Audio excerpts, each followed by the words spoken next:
Hi, this is Sarah Nazrod, and welcome to the 120th episode of the Truth Island podcast. When we think of superheroes, we often think of individuals that have special powers or abilities. Special often implies that someone, some talent, or even an object is not only different than that of the rest, but inherently superior. For instance, we love Mozart not because he happened to be an eccentric guy, but because he had the ability to compose unique and wonderful music. However, take Mozart and deprive him of his musical talent, and you no longer have someone that is special, but someone who is simply different, which is something that we don't seem to quite like as much. With most famous people, every bit of eccentricity can be easily ignored as long as they produce something which our society deems to be of value or is special. The elusive goal of special can bring out the best in each of us, pushing us to rise above mediocrity and the competition. At the same time, however, those unable to break free of society's expectations and achieve something unique are increasingly made to feel inadequate. An abundance of self help literature tells us that with enough persistence, each of us can fly over mountains. But what if some of us are destined to only remain at the foot? Joining me to help find the extraordinary within the ordinary, I am once again joined by Kenny. Kenny, if you could be special at any one thing, what would that be? Sleeping. I I'd be the actually, best sleeper out there. Go on. I think that would be a really incredible talent because imagine you had control of your dreams. Man, like every day you could go flying. Every day you could be an actor.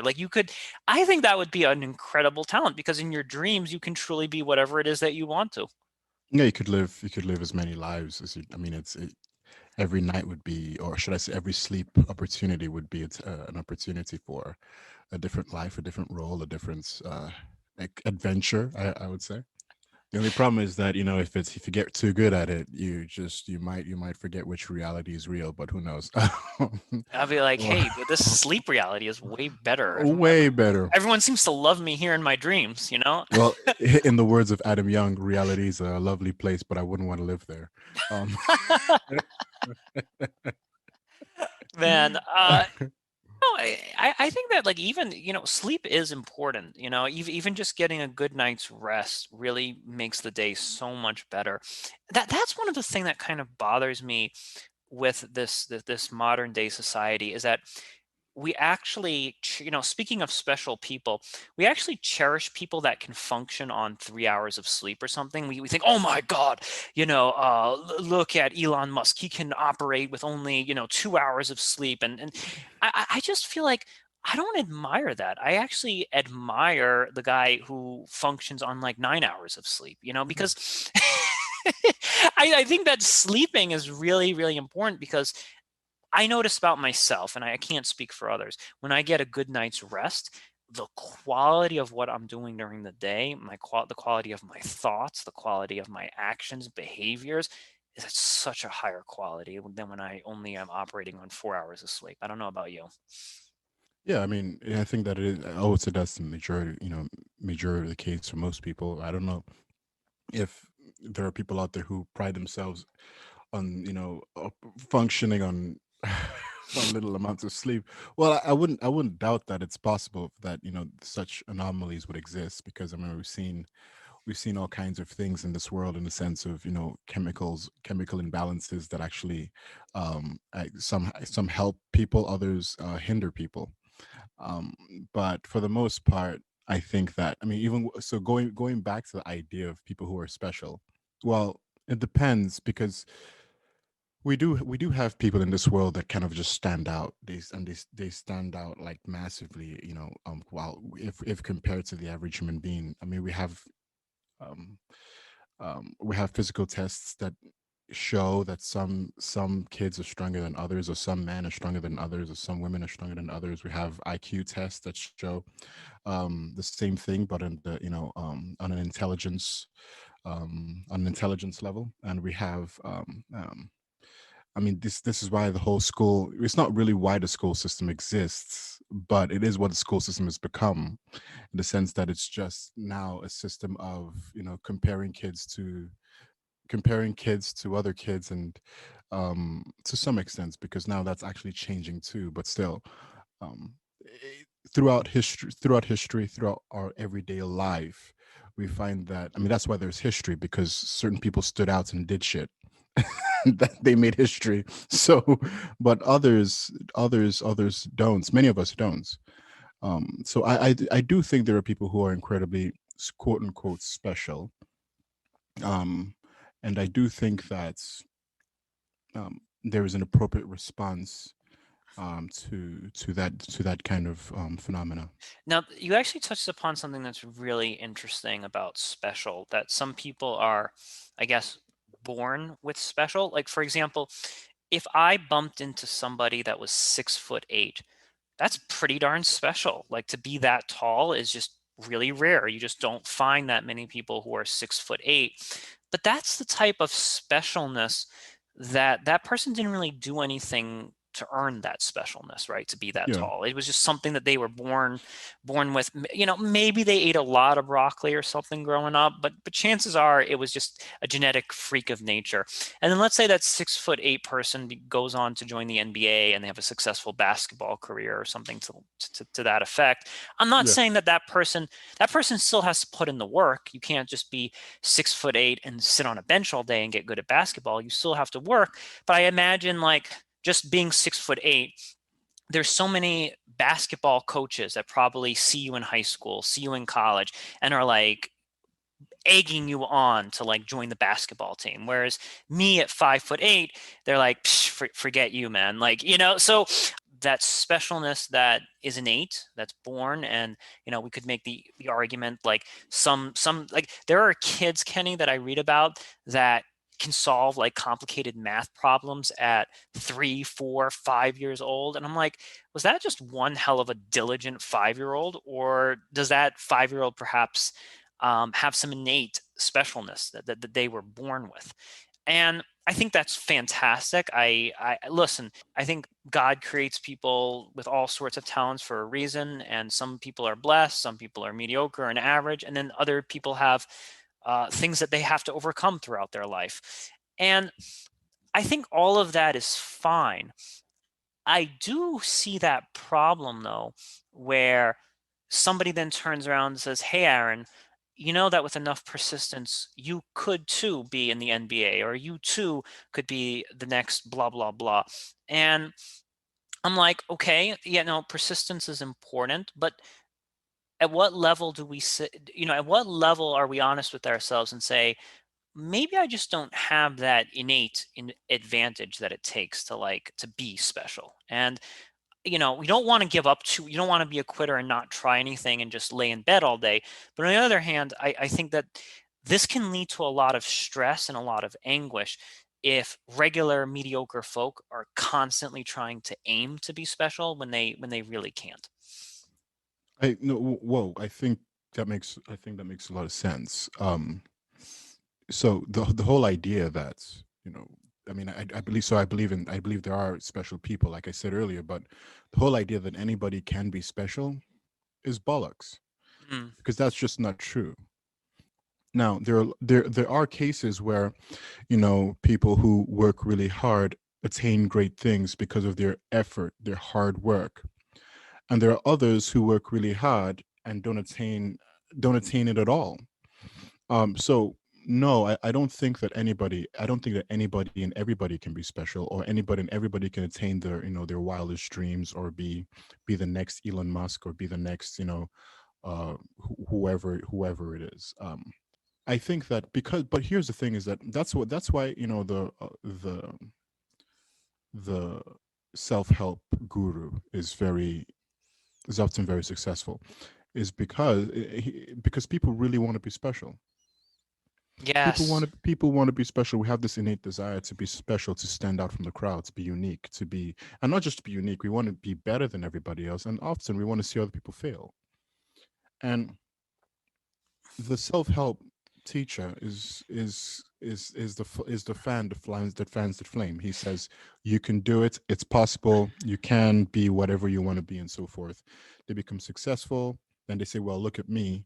Well, yeah. Well, you're selling me crack basically. So yeah, you're gonna make a lot of money. It, it is. It's intellectual crack. It's the most.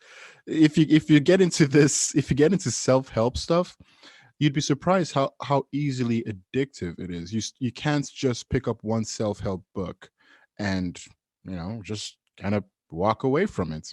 You keep going for the next one and the next one and the next one. I mean, there's some poor schmuck with a whole library filled with Tony Robinsons. Um, I love that. Man, it's funny. We haven't spoken in a while, but I feel like our brain has been in the same exact place for these past few months. Like we have there's some kind of telepathy going on over here because I was thinking the same exact thing.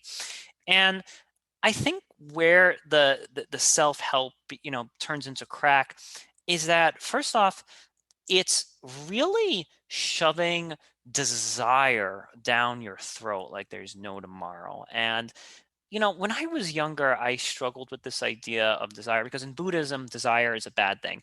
yeah. And then I got a little bit older and I said, all right, well, let me just not desire stupid material stuff. But now I'm coming full circle and realizing even some of these desires to be famous or to be well known or to be recognized, even those desires are like highly dangerous.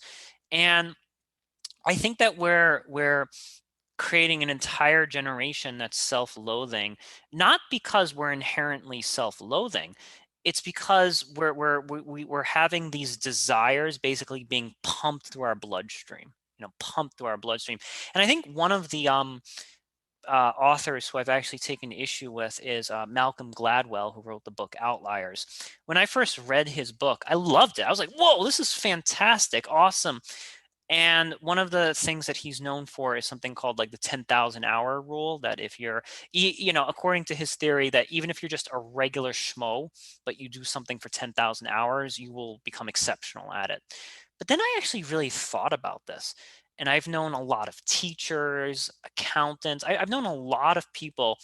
If you actually do the math, 10,000 hours is roughly a decade of doing something. So in other words, if you do something for 10 years, you will, according to the 10,000 hour rule, you will become exceptional at it. I know a lot of teachers and I know a lot of people who have been doing things for 20 years and they still aren't that good and they still kind of suck at it.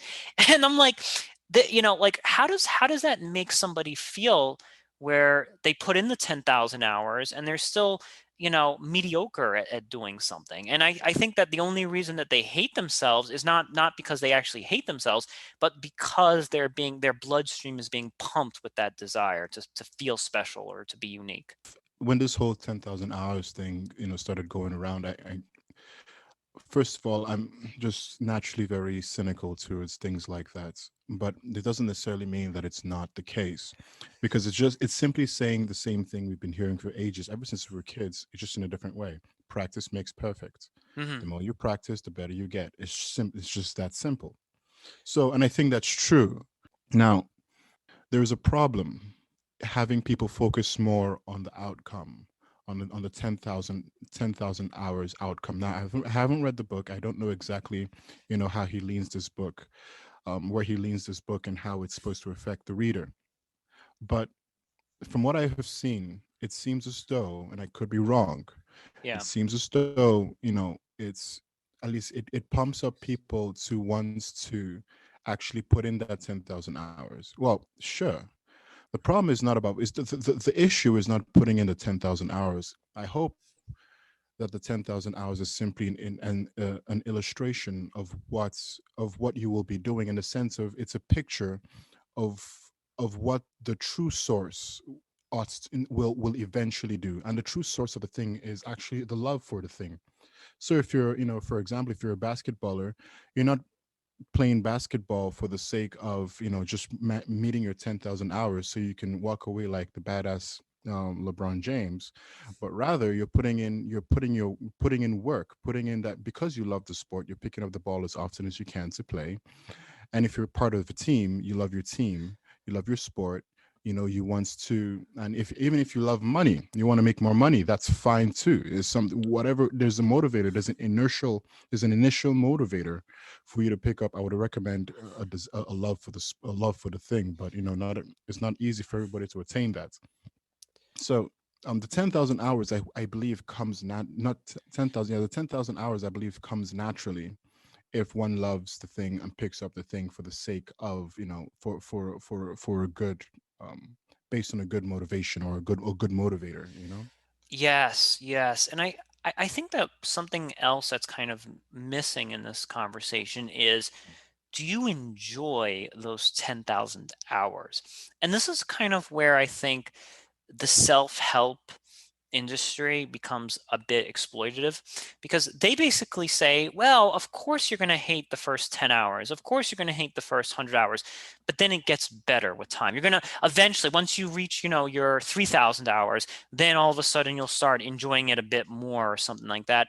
Whereas I've actually found it to be kind of the opposite. Now, you might start something and suck at it at first, but even if you suck at something, you could still suck at something, but still kind of enjoy it at the same time. Like you might, Um, be starting your basketball career and you're really not that good, but you enjoyed that first hour of practice. You enjoyed that first hour of doing whatever.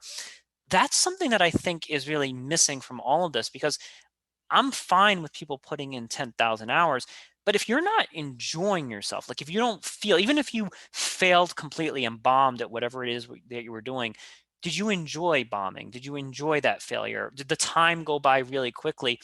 And that's something that never gets discussed with this 10,000 hours. It's just like it's made to seem like it's just this invisible barrier. Once you break through the barrier, then you'll come out on top.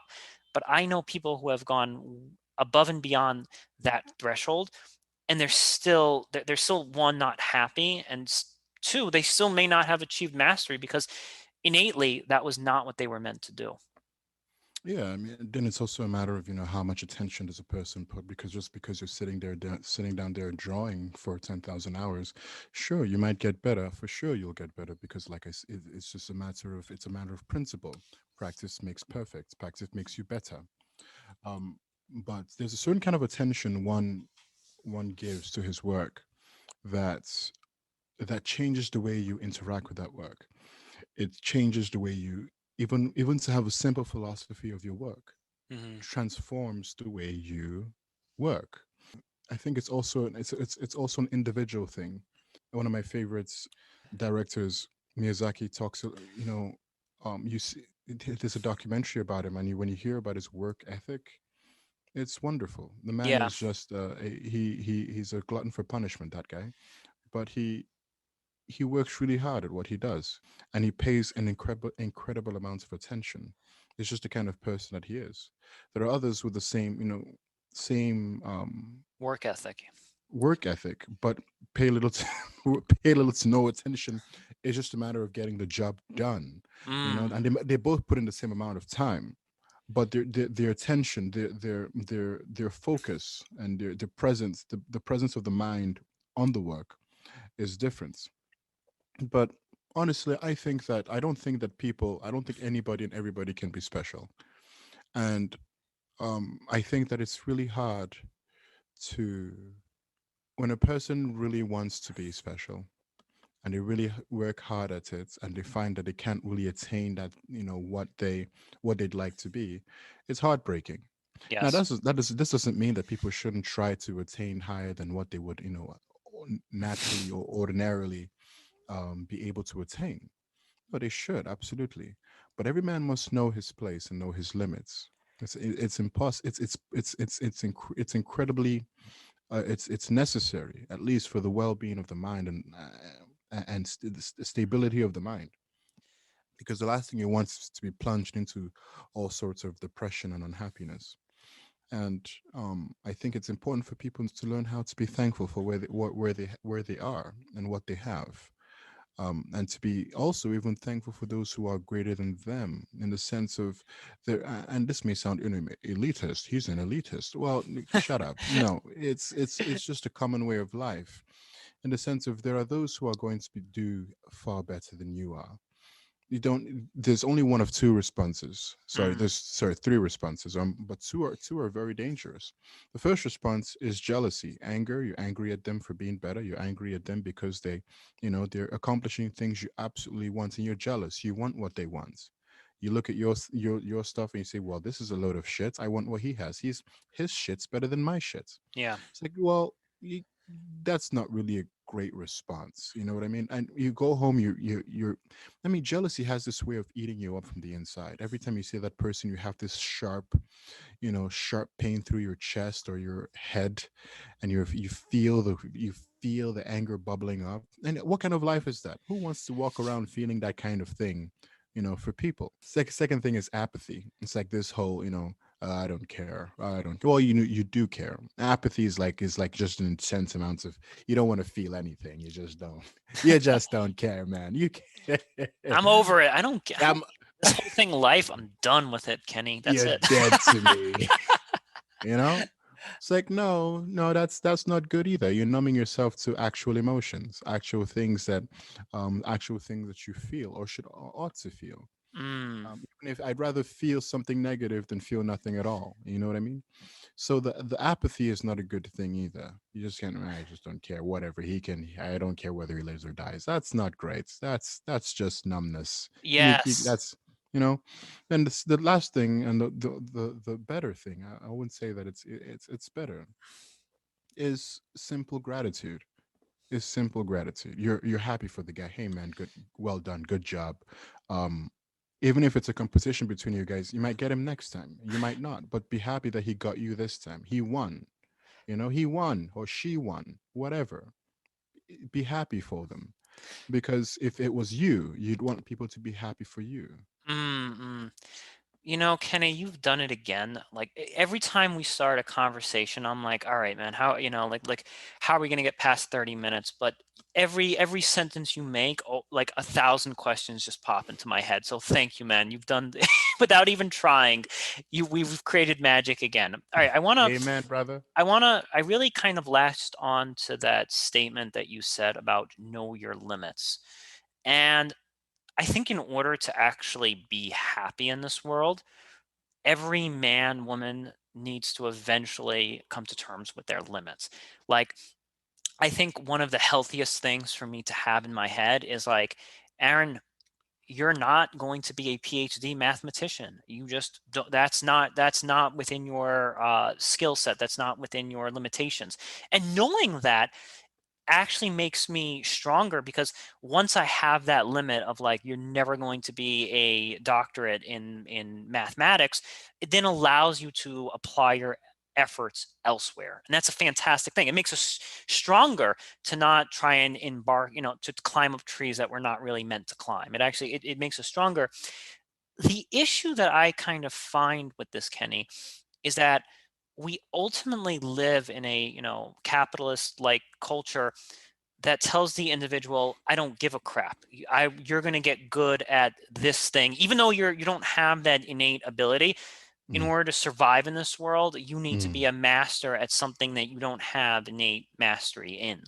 mm. This is where life is starting to get really dangerous, and this is where I think a lot of the anguish and depression is starting to come there. And I think that the self-help industry kind of fuels this kind of behavior because I, as an individual, naturally know, hey, I'm not all that good at doing this, but then I live in this society that's constantly shaming me for not being good at that. So I'm wondering if you have any techniques or suggestions for how can I know my limits, but then live in a world that keeps telling me that the possibilities are limitless.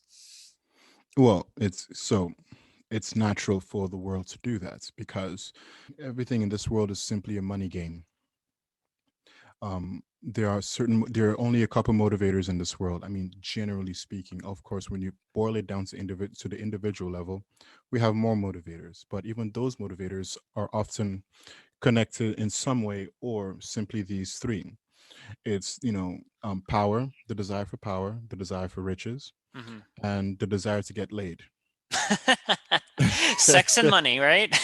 Yeah, that's it, and cool stuff. So at the end of the day, the world's going to tell you all these kinds of things in one way or the other, so that they can make money off of you. It could be the boss trying to force you to become a marketer, even though you don't care about marketing, or even, I mean, don't have the heart, mind, or soul for it. Mm. He doesn't want to hire somebody. He just wants you to do the job. You know what I mean? Because that's 40K. He said it's 40K a year. He's saving the company. Not 40K. I don't know how much marketers make. I assume it's like 80K actually, but that's like 80K a year. He's saving the company. You know what I Hmm. mean?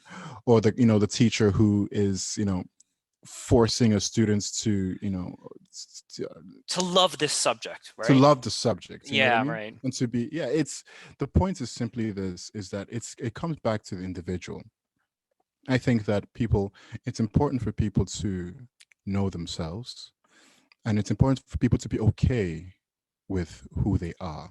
Now, that Mm. doesn't mean that people are generally good people. I think people are horrible people in the sense of, so, you had mentioned earlier about depression. I think that this does play into depression, but I think that depression really does come, I would say, generally from a huge sense of the self, sense that we are not good. There's a question that people like asking each other, especially in their moments of, down, when they're down. They ask, am I a good person? It's an incredible question. It's an incredible question, because with that question packs a huge punch.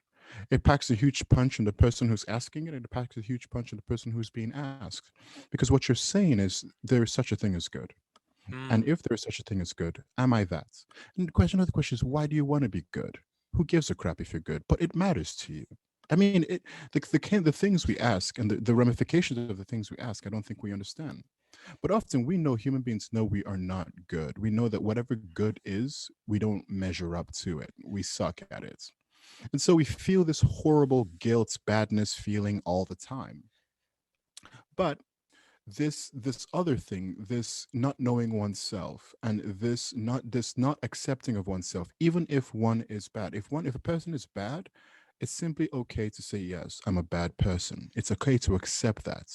You must accept it. You can't be at odds with yourself, the reality of yourself, because there's only one or two options. It's either, no, I'm not a bad person. You deceive yourself, say, no, I'm not a bad person.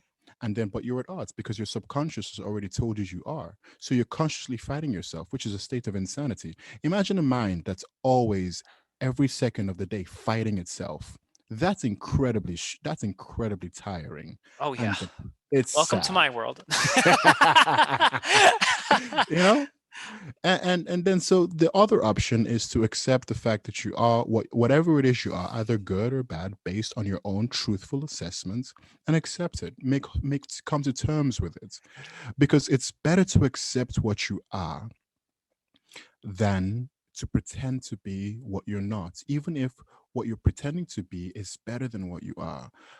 I like, there's a way that C.S. Lewis puts it. He says, I think it's Lewis.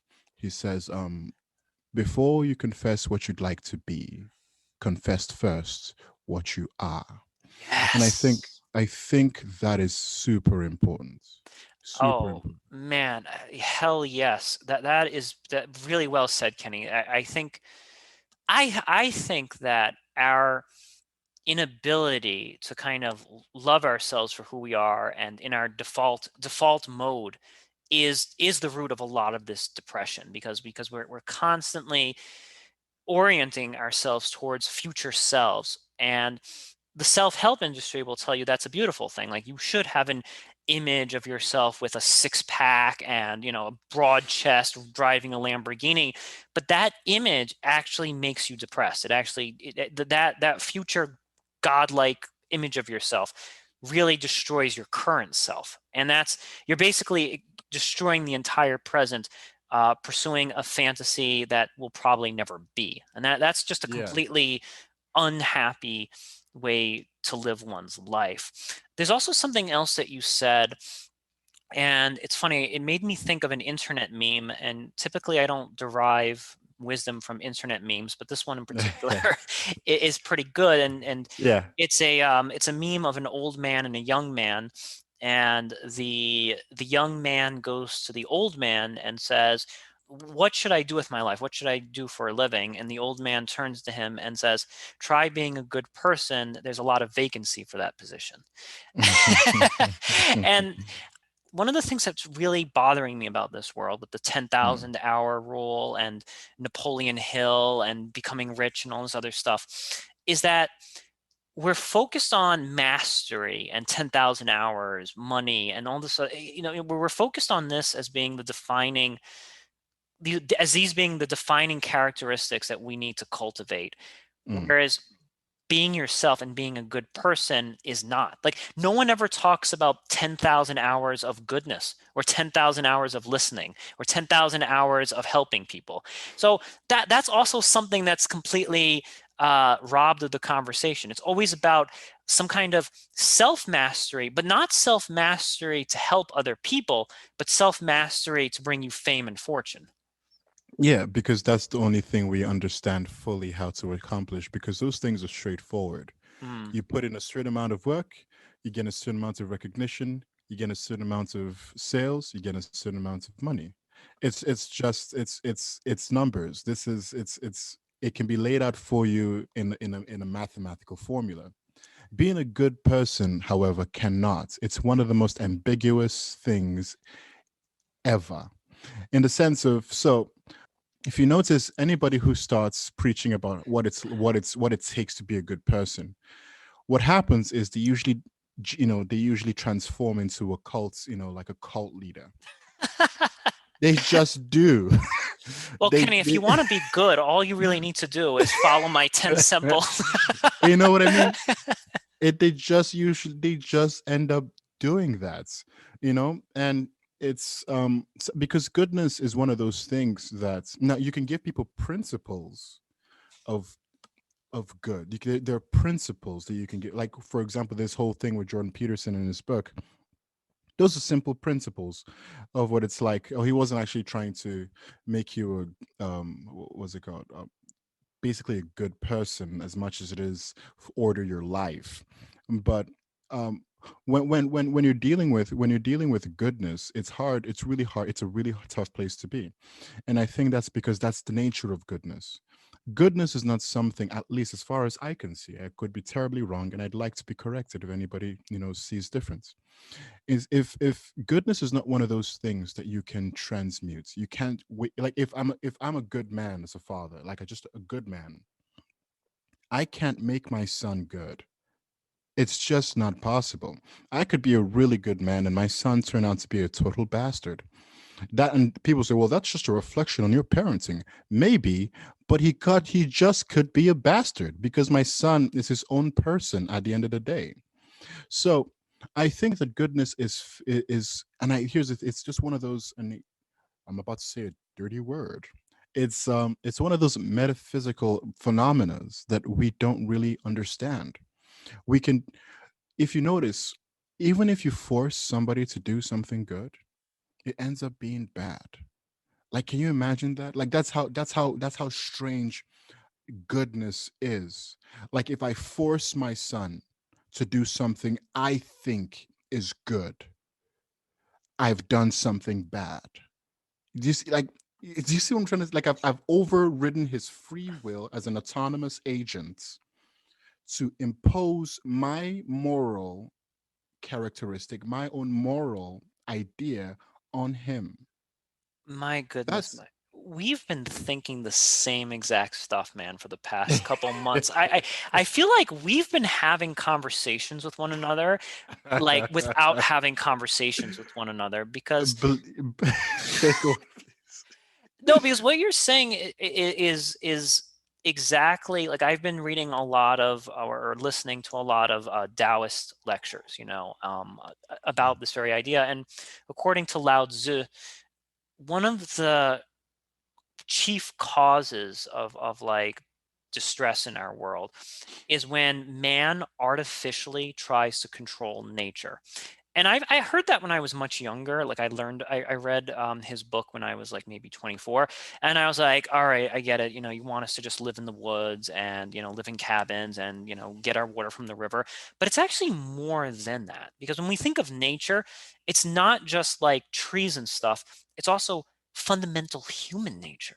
So if you have a son that fundamentally has a nature that leans towards something bad, there can actually be some greater harm that's caused by trying to impose your goodness upon that child, or to impose any sort of value on that child that is not inherent to who they are, because that creates an unnatural conflict. Like that child was born with a particular nature, and sometimes you try and temper that nature or control it, and maybe there is a way to kind of guide that nature, but to kind of suppress it or control that nature is actually what leads to a lot of harm in this universe.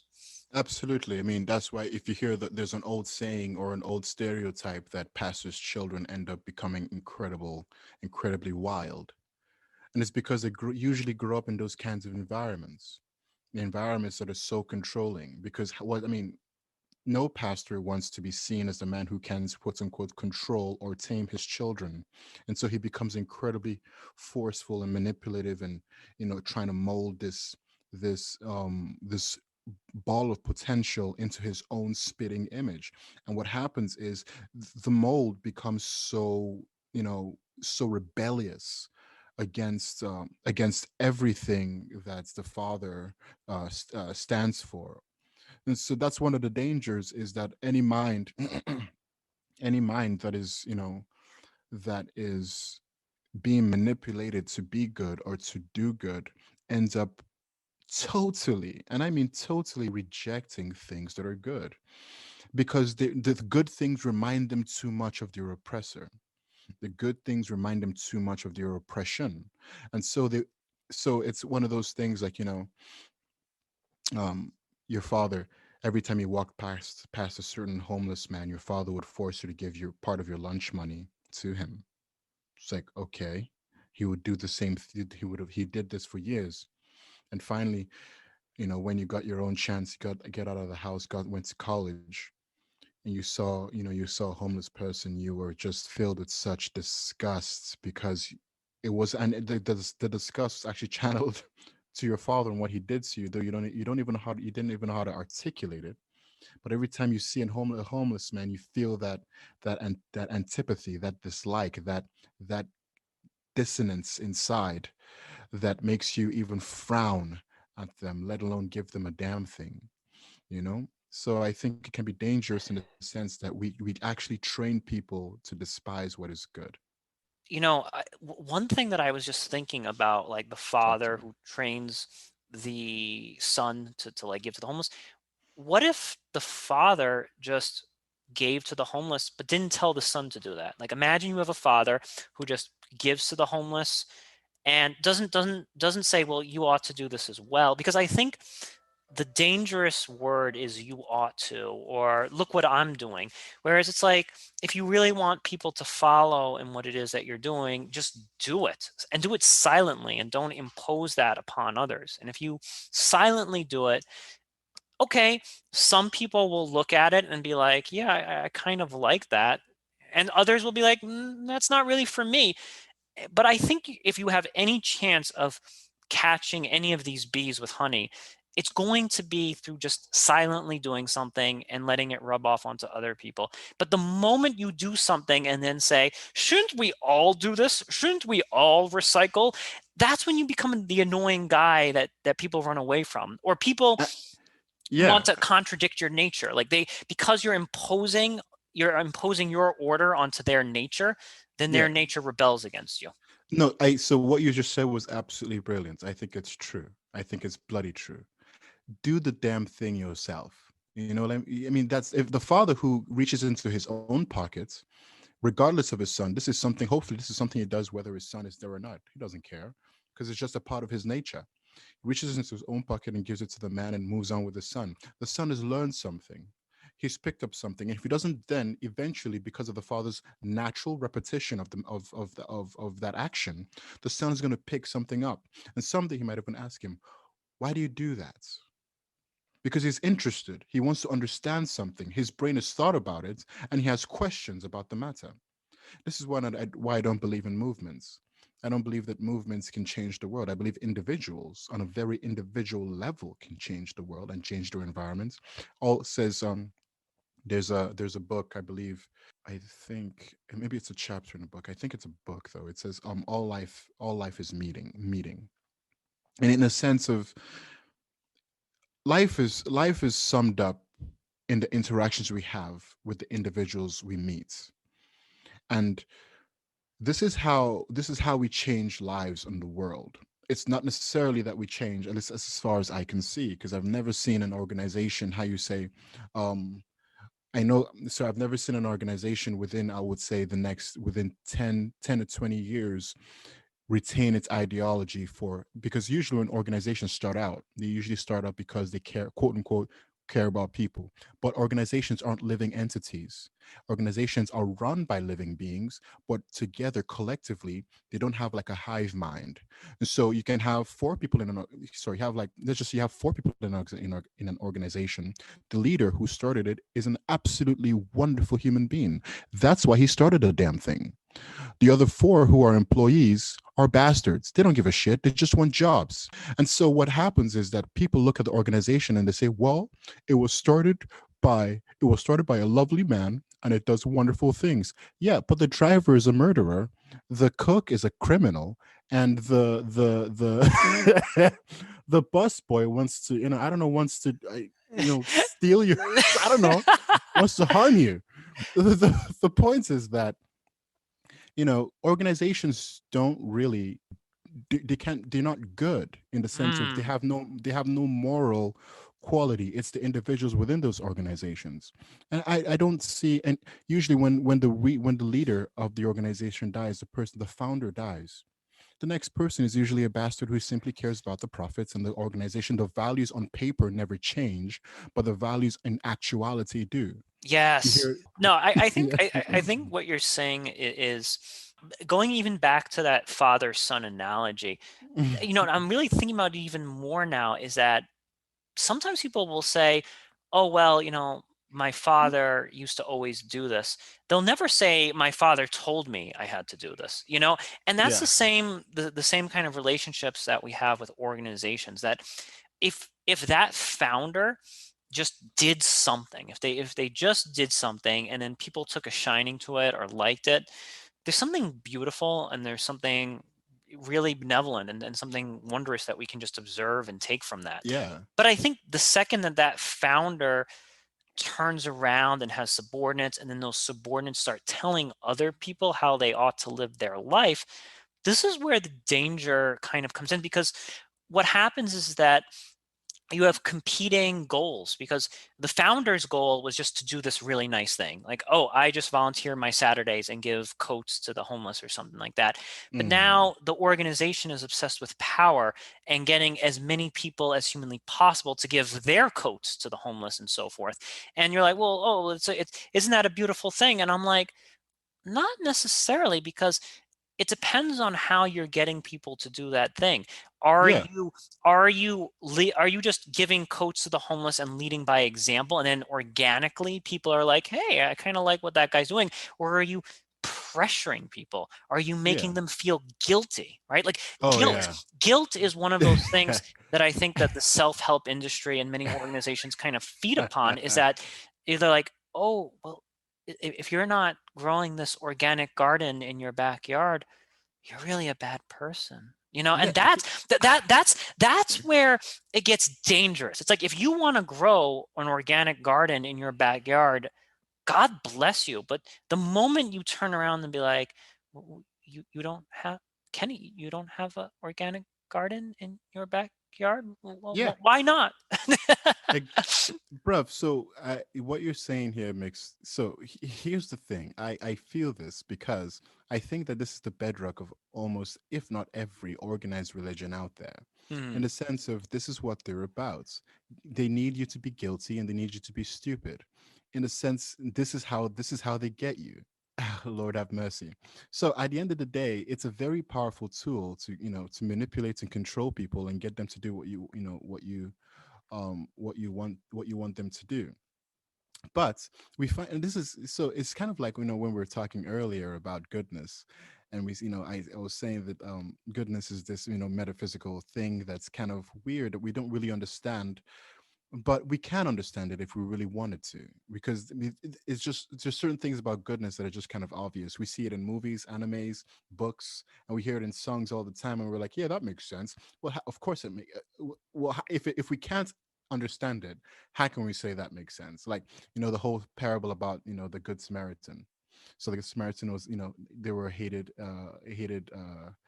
group, and this Samaritan was, this man who was a Samaritan was beaten and robbed. And Jesus tells a story of how a Pharisee or a priest walks by him, or a pastor walks by him, and this no, no, so no, not the Samaritan. The Samaritan wasn't beaten. It was another man that was beaten, and the Samaritan was a man who came to help. The Samaritan was a hated man, and he came and helped this person who was beaten up. Thank you.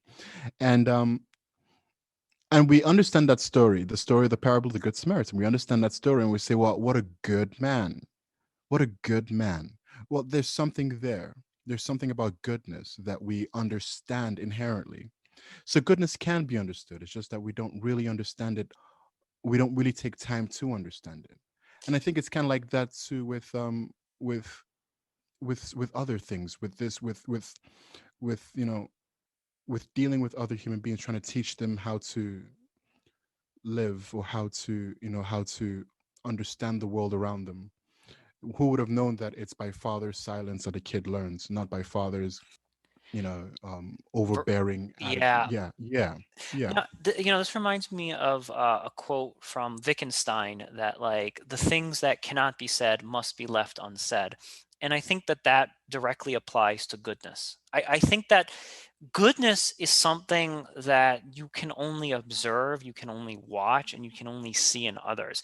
I think the second that you try and package and manufacture goodness, it loses its goodness. I think that, Cult. yeah, yeah, exactly. It loses it because the second that you try and manufacture goodness, you've placed yourself artificially in a position of power, right? Because you've said, I've got this jar of goodness, and in order to get this goodness, you have to buy it from me. I'm the, I got the jar of goodness on my shelves, and in order to get that goodness, and that jar is usually the form of a book, right? It's usually like the form of a book or a lecture Or series or a seminar or yeah. something, or TED talk or whatever it is, right? Like, Oh so yeah. so you, and that's why on this program I'm always careful to try and say that, like, I am very ignorant. Like, I try and try and say that as much as I can, to say I'm not this wise guy or whatever, because I truly try and remind myself how ignorant I am on a daily basis, because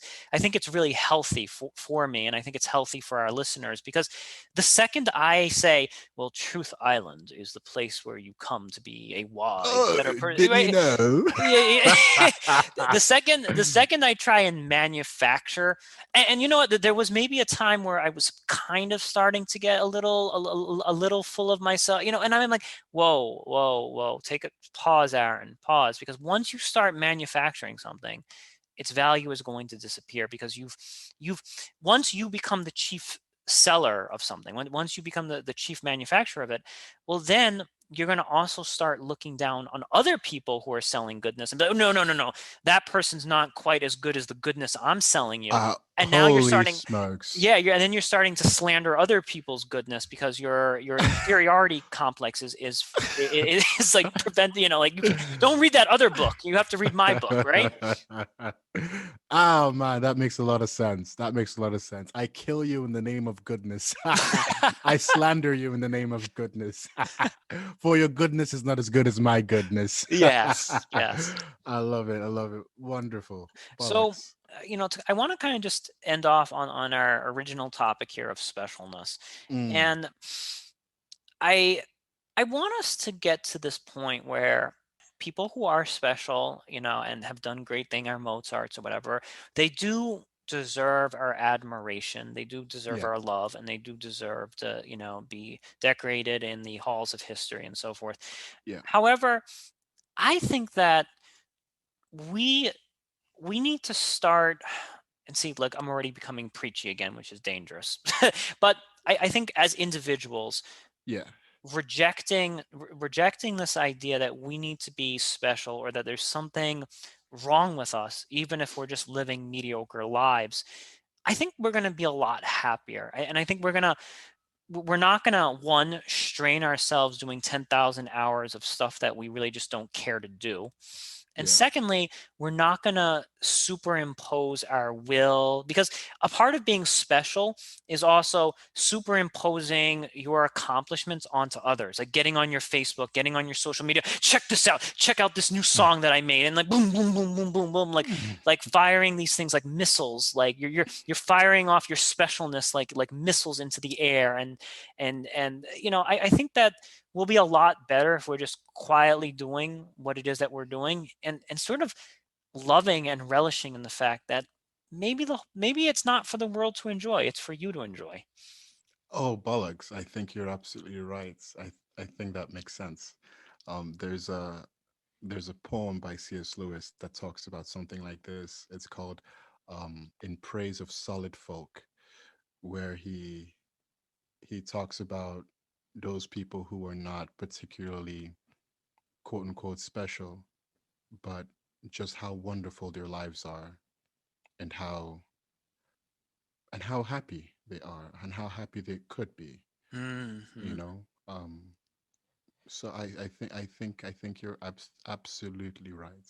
I need to catch up on my CS Lewis. I think I'm hearing a lot of his name as of late, so I'm gonna definitely dive into him.